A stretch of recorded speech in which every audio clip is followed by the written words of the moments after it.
चंद्रशेखर की राजनीति में बढ़ गई रफ्तार, इंडिया गठबंधन का बढ़ेगा आधार। आरएलडी ने मन बना लिया, चंद्रशेखर ने तय कर लिया, 2024 की लड़ाई में अपनी राजनीति का दिखाएंगे दम। पश्चिमी यूपी के सीट से चुनाव लड़ सकते हैं चंद्रशेखर आजाद, किस पार्टी का होगा सिंबल। सियासत के शतरंज की बिसात पर पश्चिमी यूपी में आजाद समाज पार्टी के अध्यक्ष चंद्रशेखर आजाद के लिए एक कोना रखने का ऐलान होने वाला है। एक फैसला ऐसा लिया जाएगा जिसे सुनकर चंद्रशेखर की राजनीति को लाइक करने वालों को एक बड़ी खुशी मिलेगी। कहा जा रहा है चंद्रशेखर आजाद को एक ऐसी सीट से इंडिया गठबंधन की ओर से मैदान में उतारा जाएगा जहां से जीत की संभावना ज्यादा है। माना जा रहा है आजाद समाज पार्टी के अध्यक्ष चंद्रशेखर आजाद ने भी मन बना लिया है, वो उसी सीट से 2024 की लड़ाई में बीजेपी के खिलाफ अपनी सियासत का आगाज करेंगे। उस सीट को लेकर बाकायदा उन्होंने अपनी पार्टी और कार्यकर्ताओं से मिलकर बात करने का मन बनाया है। अब जबकि चंद्रशेखर ने ऐसा फैसला लिया तो सियासी गलियारों में इसकी खूब चर्चा हो रही है, क्योंकि कहा जा रहा है चंद्रशेखर की राजनीति में सक्रियता अगर होगी तो दलित वोट बैंक का झुकाव इंडिया गठबंधन की पार्टी की ओर होगा। वैसे भी देखा जाए तो चंद्रशेखर आजाद की राजनीति को लेकर दलित युवाओं में क्रेज है।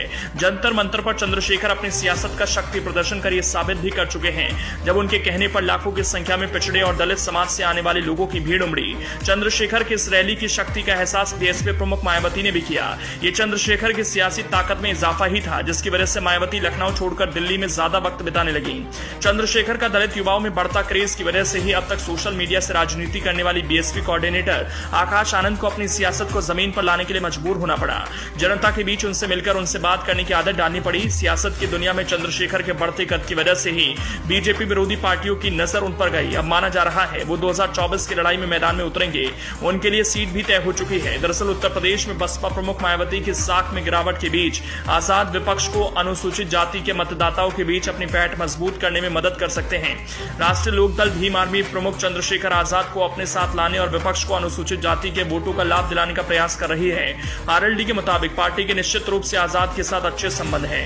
हालांकि उन्होंने इस पर टिप्पणी करने से परहेज किया कि भीम आर्मी प्रमुख कब और कैसे विपक्षी गुट में शामिल होंगे, लेकिन कहा गया कि समय के साथ इंडिया की संख्या बढ़ी और आने वाले दिनों में निश्चित रूप से और बढ़ेगी। माना जा रहा है कि उत्तर प्रदेश में बसपा प्रमुख मायावती की साख में गिरावट के बीच आजाद विपक्ष को अनुसूचित जाति के मतदाताओं के बीच अपनी पैठ मजबूत करने में मदद कर सकते हैं। सहारनपुर जिले की घड़खोली गांव के रहने वाले आजाद ने अनुसूचित जाति के बीच अपनी स्थिति मजबूत करने के लिए अनुसूचित जाति आइकन अंबेडकर और बसपा संस्थापक काशीराम का सहारा लिया। माना जा रहा है अगर योजना अंतिम रूप ले लेती है तो आजाद यूपी में एसपी आरएलडी कांग्रेस गठबंधन का हिस्सा बन जाएंगे। कहा जा रहा है कि आजाद बिजनौर की आरक्षित सीट नगीना से लोकसभा चुनाव लड़ने की तैयारी कर रहे हैं, जहां अनुसूचित जाति और मुसलमानों की संख्या अधिक है। उनका 9 अक्टूबर को नगीना में एक सार्वजनिक बैठक करने का भी कार्यक्रम प्रस्तावित है। नगीना का प्रतिनिधित्व वर्तमान में बसपा के गिरीश चंद्र के पास है, जिन्होंने 2019 में भाजपा की यशवंत सिंह को 1,60,000 से अधिक वोटों से हराकर सीट जीती थी। तब बसपा को गठबंधन के तहत सपा का समर्थन मिला था।